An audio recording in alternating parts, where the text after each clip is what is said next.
Think we're good. Okay, cool. All right. Welcome back. Happy Thursday. Thursday we do these, right? Let me fix this. That looks a lot better. Happy Thursday. Um, so today, as the title might suggest, we're going to be talking about how to use red light therapy at home. Now, why am I doing this? There's a couple of reasons. First reason is, as I talked about on a live a month or so ago, red light therapy is becoming more popular because of the ability to make and manufacture red LED lights, infrared LED lights that weren't necessarily available to consumers, um, really more so than 5, 6 years ago. It's usually been lasers. So lasers do the same thing. The difference with lasers is they usually come in one wavelength. So a specific set of nanometers, whether it's 660 nanometers, 880 nanometers, whatever it is, it's one wavelength. Whereas lights, LEDs, can exist within a range. Lasers, of course, are much more expensive, so you don't see a lot of them, for at-home use, which is why they weren't really popular. It doesn't necessarily mean they weren't effective, but they were usually only used in a clinical setting. Now, with the advancements in LED lighting, more people have access to LED lights. You can make a lot of these products at a cheaper price point, so now people can get them at home, which is cool. It's great.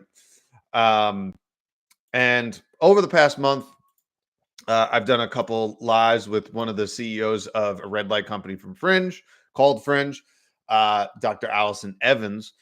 And I personally really like their products. I'll get into that in a second, but that's not really the point of today. The point of today is to talk about if you're going to buy one of these products, because on the live yesterday and even last month when we did it, it was like, okay, how do I use it for this condition? How do I use it for that? My goal today is to give you some real recommendations that you can take home.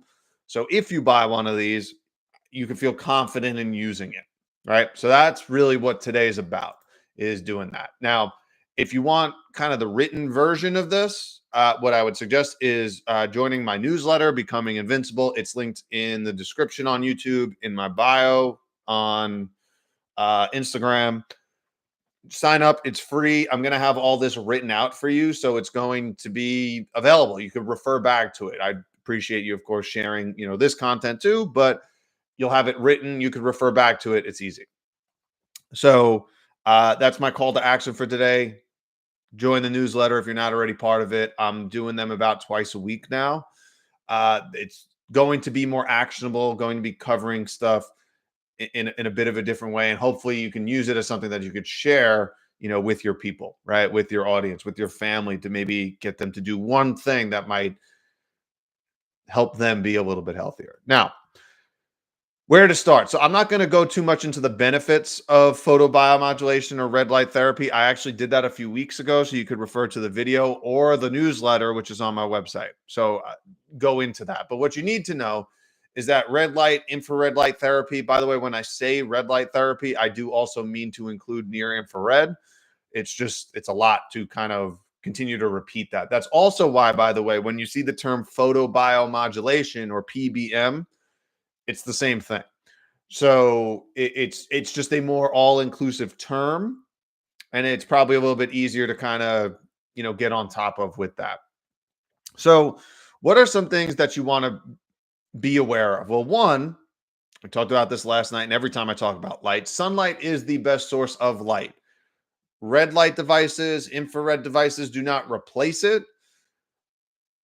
I understand with the changes in technology, how people work, it's a useful tool, and I think it's a great tool. I think it's better than probably most supplements, but you still have to do the work to get outside. Also, more is not necessarily better, so balance is key. So while we do know that that there could be potential damage with overdoing, say, UV or visible light, and this isn't the day to talk about that, with infrared and near infrared, if you overdo it, there aren't really that many negative effects, but you actually just lose the effectiveness. So you actually don't get the benefits, or you lose some effectiveness when you use it too much.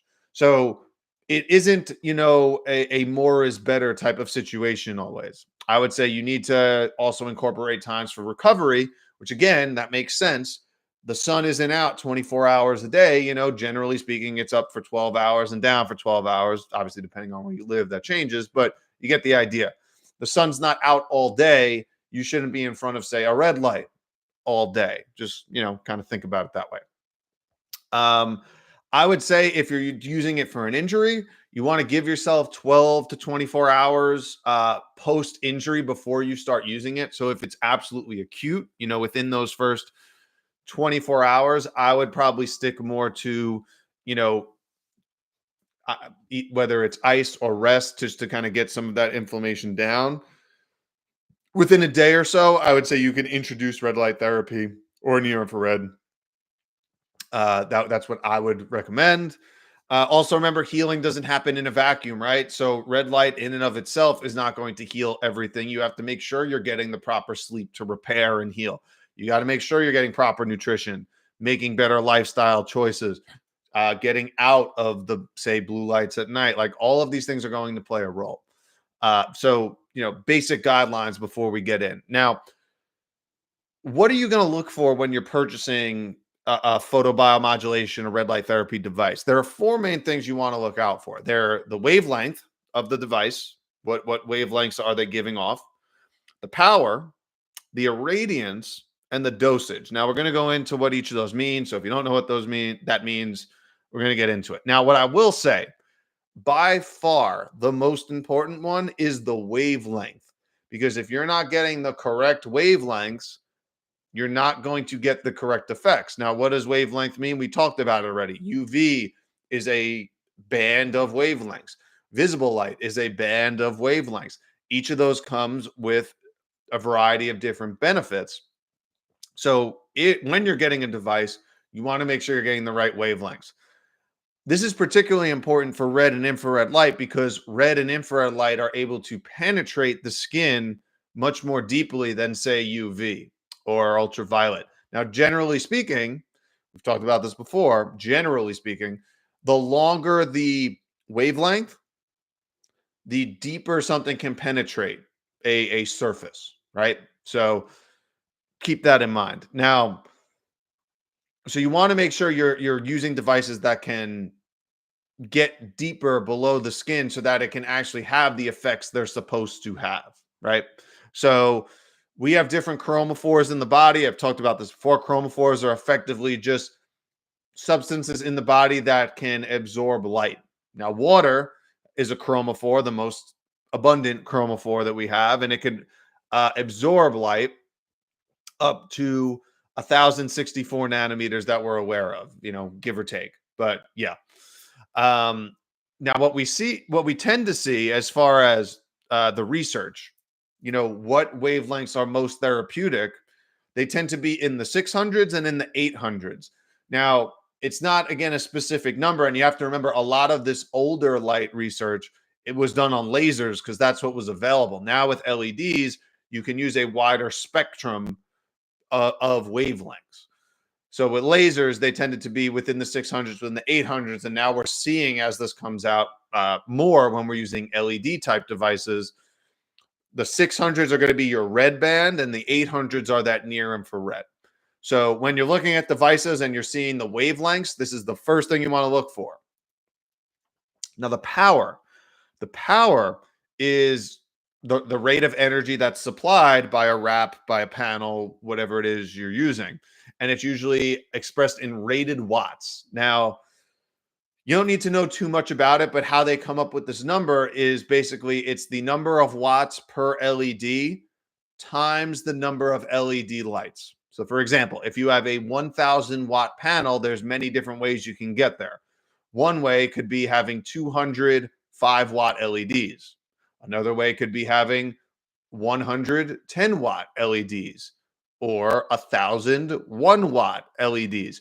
You kind of see where I'm going. So it's all a measure of the number of LEDs times how much wattage is in each light.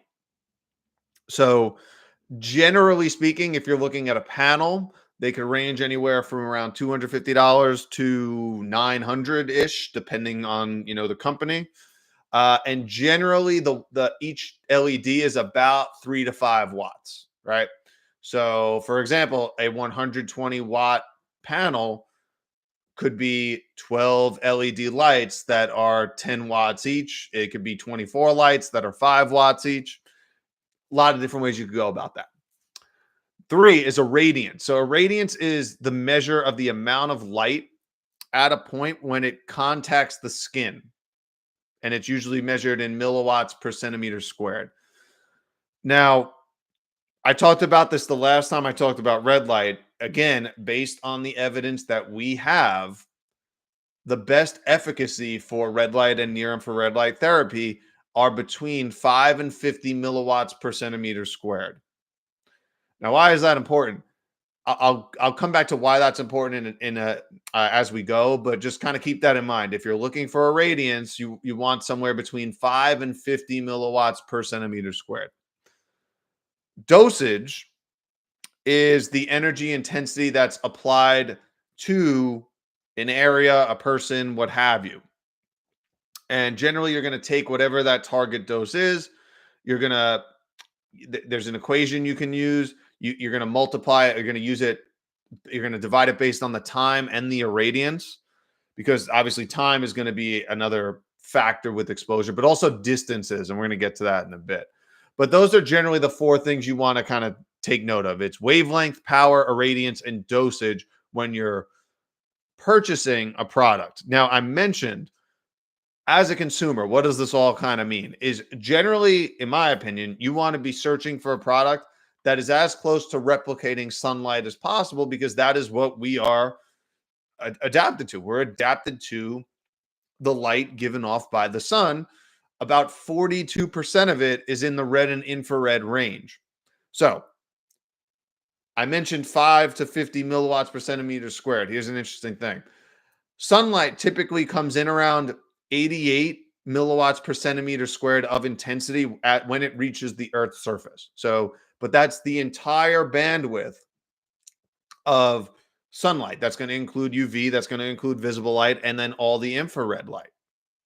Now, what I just said, 42-ish% is red and infrared. So actually, if you multiply 42% times 88, what do you end up with? 37 milliwatts per centimeter squared. That's basically right in that range that we just talked about, 5 to 50 milliwatts per centimeter squared. Now, obviously, this is going to change depending on time of day, time of year. Generally speaking, it peaks around 40 and on average is around 20. So this is why, again, when you're looking for a product, you want to be in that range. That seems to be therapeutically what's most effective. And also, it again is in line with what the sun actually gives off. So it makes sense not only from what we're seeing in the research, but also, oh, this is actually how life exists on this planet. So it's kind of nice to see that kind of backed up in the studies, right? So pretty cool. So one study actually put it, this is great. So lower radiance is less likely to induce skin hyperthermia, leading to potential deleterious effects. Now, again, this is supporting, okay, maybe we should be using devices that are under 50 milliwatts per centimeter squared. Now, the same study actually found that using devices over 100 milliwatts per centimeter squared, they actually induced some photo aging of the skin. So again, this is not something that would naturally happen from sunlight or in nature at all. It's more of, okay, we're creating devices that are more powerful, and as it's reaching the skin, we're doubling kind of what we think that max is, and we're seeing a little bit of photo aging. Now, what's interesting is if you actually fall in that sunlight parameter, let's call it 30, right in between roughly 5 and 50, you actually see skin improvement, healthier skin. So this is where like all those factors kind of come in and actually again fall in line with, oh, okay, this is what nature's actually providing. This is what we're adapted to. Maybe we should stay, within those confines as we're getting better at quantifying a lot of this stuff with technology, right? So Okay, so now you have a good idea of what to look for as a purchaser, as a consumer, right? If you want to get one of these, those are the four things you want to look for. Now let's talk about how, right? So, okay, I purchased the product, I have a panel, I have a wrap. How do I use it, right? So, I want to keep this as general as possible. Remember, nothing I say here is medical advice. I cannot give you medical advice over the internet. So, if you work with someone, some of these numbers might change. I will also say that if practitioners have red light devices in offices, they tend to be a little bit stronger. Um, One, because if you can get higher powers in, you can shorten the time. And I'm going to talk about that in a minute. So, as a practitioner, you can use it with more people because you can cycle more people through with more powerful products. Usually those are not, well, they're not available, but they're less available to the public than, say, practitioners, because there are a few more constraints that you might have to take into account if you're using it, right?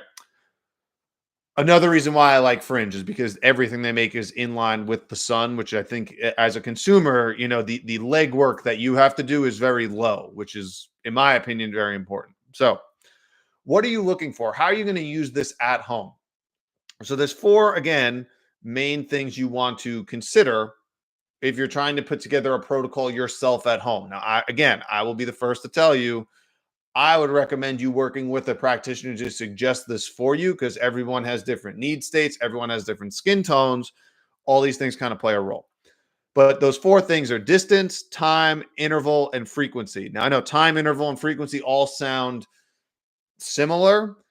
Time will define as the minutes per individual session. The interval we could define as the number of sessions per day. And the frequency we could define as the number of sessions per week. So, just so we're on the same page here. So, the distance, again, is the most important of the four. Why? Now, if you remember, in one of the non-native EMF blogs I did earlier this year, I think, we talked about the inverse square law. Now, the inverse square law applies to everything on the electromagnetic spectrum. That's going to include red and infrared light. Now, what does the inverse square law tell you? Basically, every time you double the distance, you only are going to get a quarter, if you will, of what was available before. But it's not only that, it's the square. So if you're three times as far, you're only going to get 1/9 of the exposure. If you're four times as far, it's going to be 1/16, 1/25. So what does that mean? It's not linear, right? The further you are away from the device, the less of the therapeutic value you're going to get. So how far you are away from the panel you have is the most important factor when you're talking about treatments at home. Now, if you're using a wrap or something you would put directly on the skin, this is not necessarily something you would have to worry about as much, because the distance is virtually zero, right? But depending on the power of the panel, it's going to dictate how far you should sit or stand away from whatever device you have. Now, for example, you can get the same exposure to a 200-watt panel versus a 1,000-watt panel, depending on where you stand. So, for example, you could get, say, to a 30 milliwatts per centimeter squared level with a 200-watt panel. If you stand in front of it 6 inches away for 20 minutes, you could also reach that using a 1,000-watt panel standing 18 inches away, a foot and a half away, for 10. So it's not necessarily more exposure, but you have to change the time and distance if you want to get to where you want. So there's a little bit of an art to it, especially if you're going to use a panel. And this is why, if you're going to use a panel, you got to know its power density. You got to know how much energy it's giving off, because that's going to dictate how far or close you should be to it. Now, time. And so that's why I can't give you a direct answer, because it depends on the power of the panel. So just something to kind of keep in mind. Now, time and frequency, we could certainly talk about. Now, treatment sessions, especially for at home, I think are going to range between 10 and 30 minutes. Now, again, that can change depending on a specific, clinical presentation. Certain at-home protocols that say I've recommended or other people have recommended, for sleep management, maybe you'll do 15 to 30 minutes. For pain, depending on the area and severity, it could be 10-minute sessions to 30-minute sessions. For skin health, if you're, say, using a face mask, could be as little as 1 minute, could be up to 10 minutes. It kind of depends. You can take a drink of water here. So the time, I should say, kind of depends on what you're using it for, what you think the goals are you're going to achieve.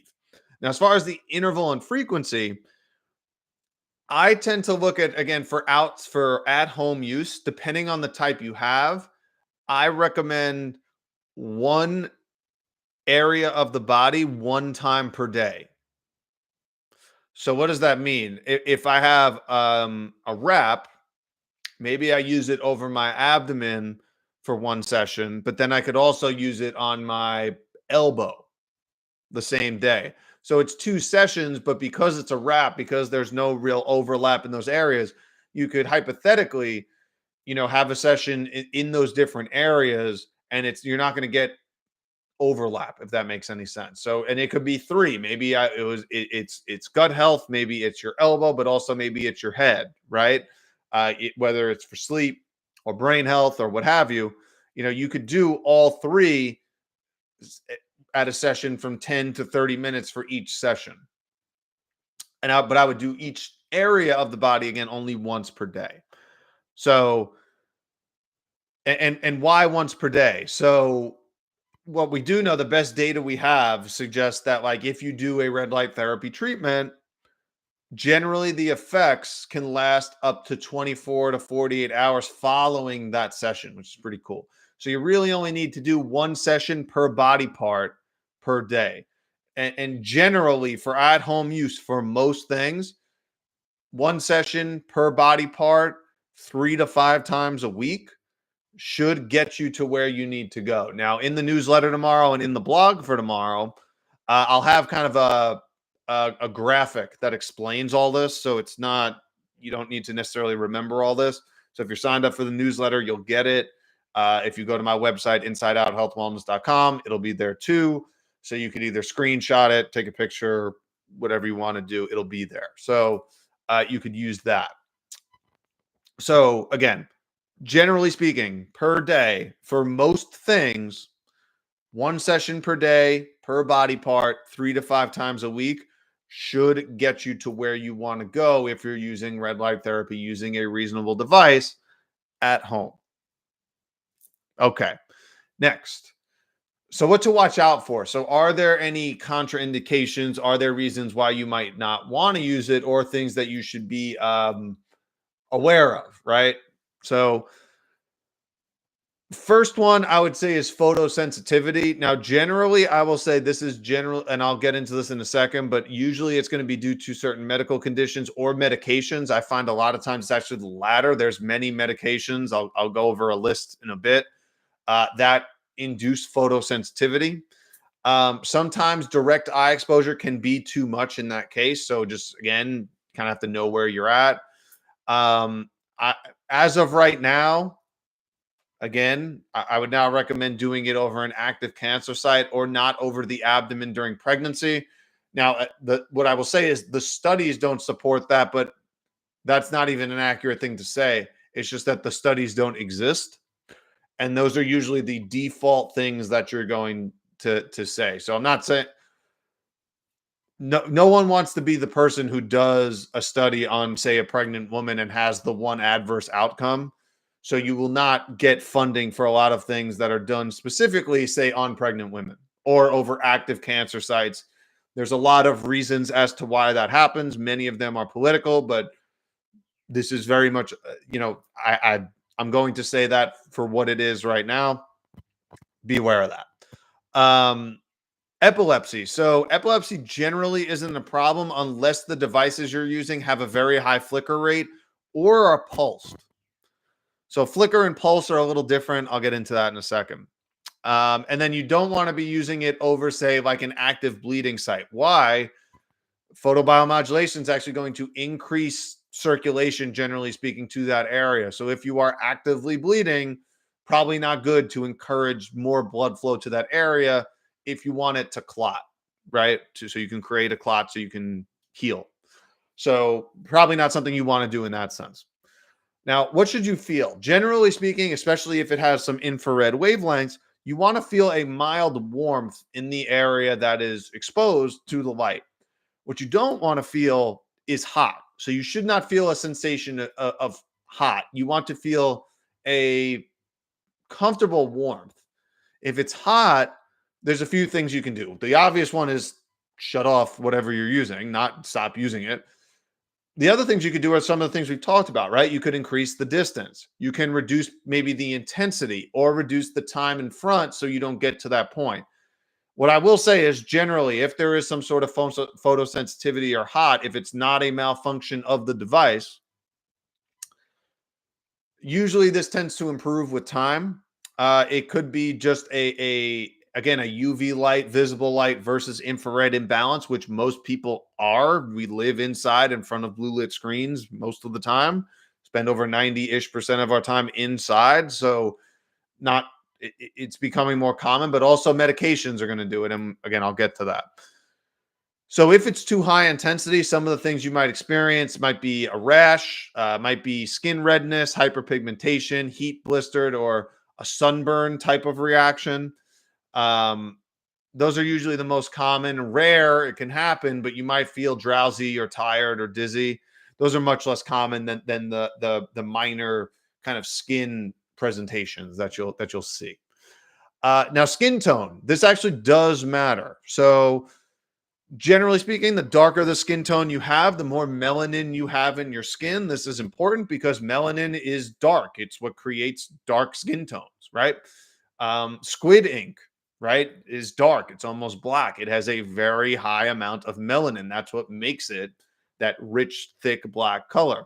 Same thing with our skin. The more melanin we have, the darker the skin tone you're going to have. What's cool about melanin is actually it absorbs all wavelengths of light.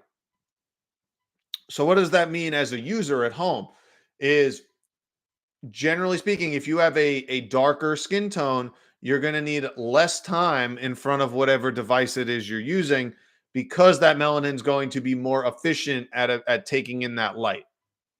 Whereas lighter skin tones tend to reflect more.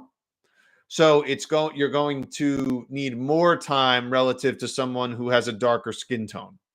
So just something to keep in mind. So if you have a darker skin, chances are you need less time in front of a machine or a device than someone who has lighter skin.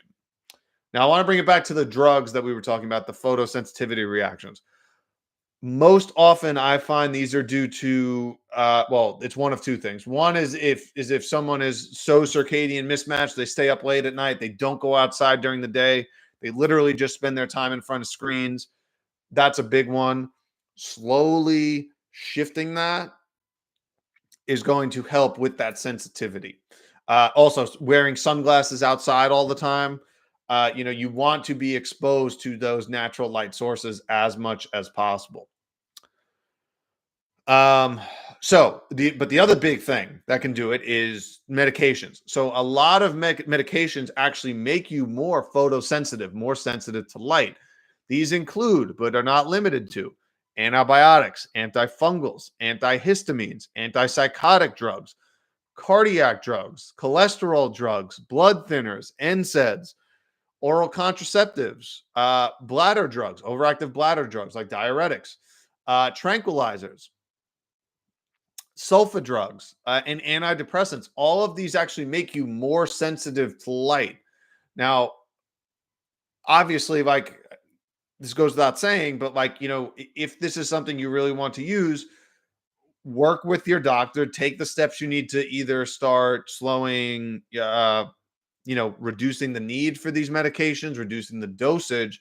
That's going to play a role as far as making you less sensitive to a red light device, to sunlight, etc. There is no sunlight allergy. It's just a question of we have become an indoor species when we're not designed to be that. So be aware of those. Another thing The pregnancy thing I kind of already talked about, but I do want to talk about flicker and I want to talk about EMFs. Now, one of the things you want to be aware of if you're buying a device is, does it give off any sort of non-native EMF emissions, radiation, right? Um, I've talked about it before. This isn't the place to talk about it, but I have previous blogs that talk about overexposure to non-native EMFs, and particularly in a world that is becoming more based in technology, the less external non-native EMF forces that we're exposed to, the better off we're going to be. So having another device that is emitting non-native EMFs is probably not great. You want to be limiting these as much as possible. So, you know, something, again, as a consumer, you want to be aware of. So I would try to find a device that is no or low EMF. Again, another reason, one of the big reasons I actually really like using the Fringe products. Flicker is also the other thing. So whereas pulse is going to be the intentional turning on and off of a light, and it could be 10 cycles per second, 5 cycles per second. You could set it to really whatever you want. It's the actual turning on and off of the light. Flicker is not that. So flicker, or really any LED, fluorescent, really anything that works off an alternating current, because it alternates, the current switches. It goes back and forth, back and forth, back and forth, whereas direct current tends to go in one direction. Now, that is not how most modern technology works. It works off an alternating current. Now, the thing is, though, when these currents switch directions, however many times per second, and generally speaking, it's between 50 to 60 or 80 hertz cycles per second, literally flicking on and off.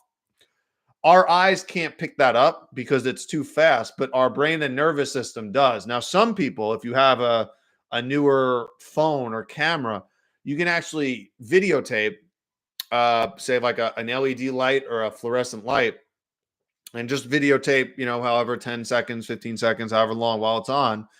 And if you have a powerful enough camera where you could slow down the frames per second, you actually see the flicker in the video. So, after you record it, if you could slow it down, it's kind of a cool test you could do on some of the more powerful, newer, either phones or cameras.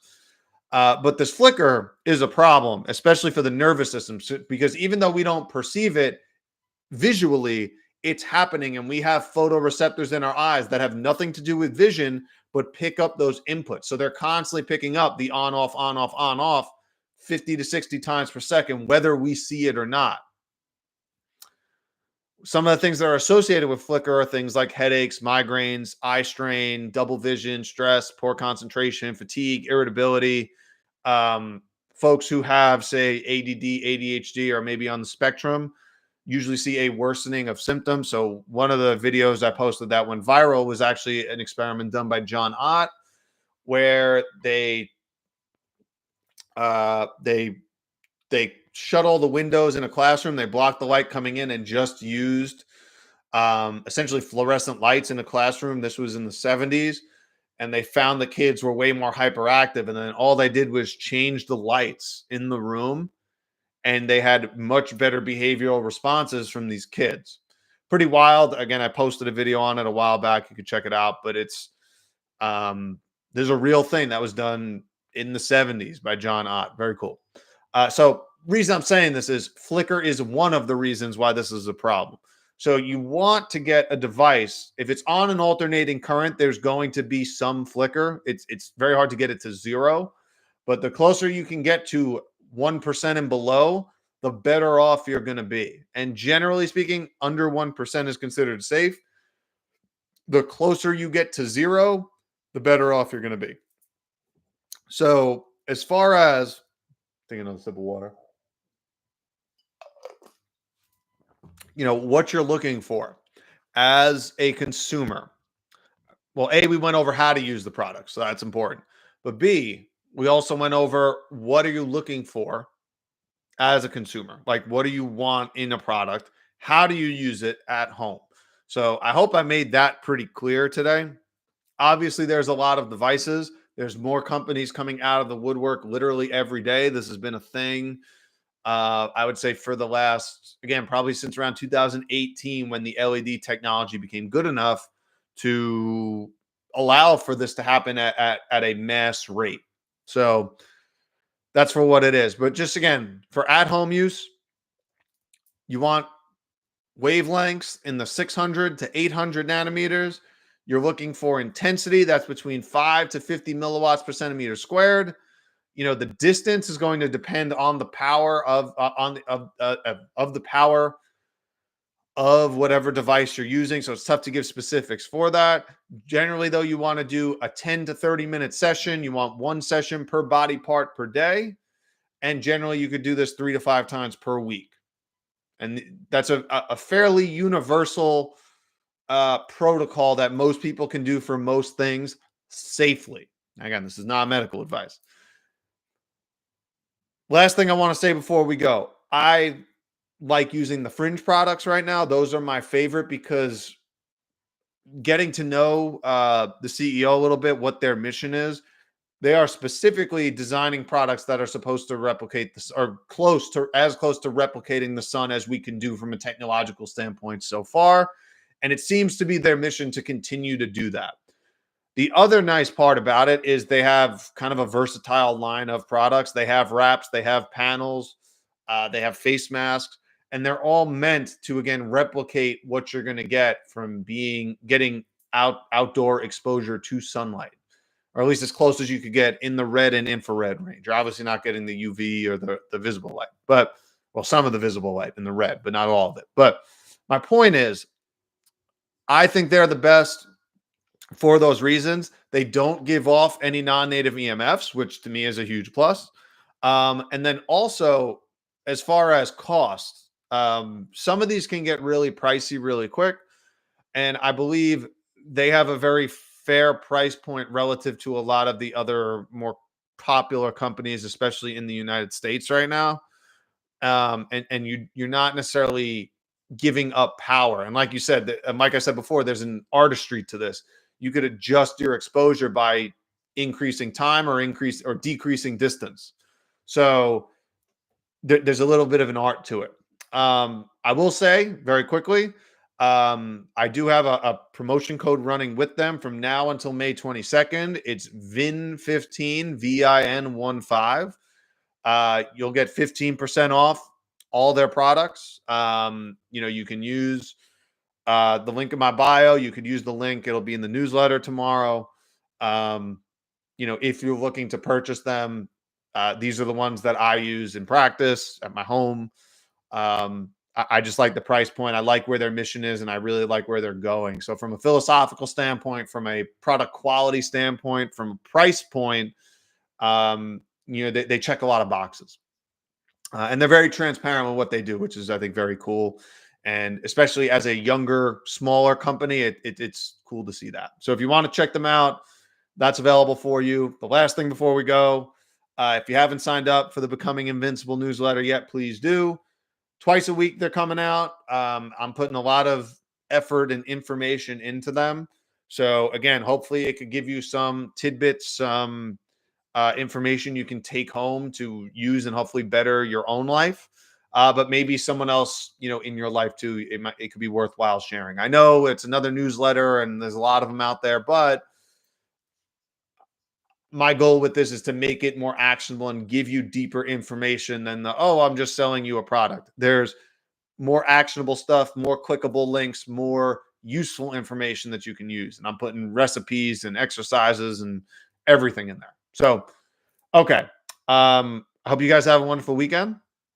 Looking forward to seeing you next week. Not sure what we're going to cover next week yet, but we'll get there. Anyway, much love. Have a good one. I'll see you next time.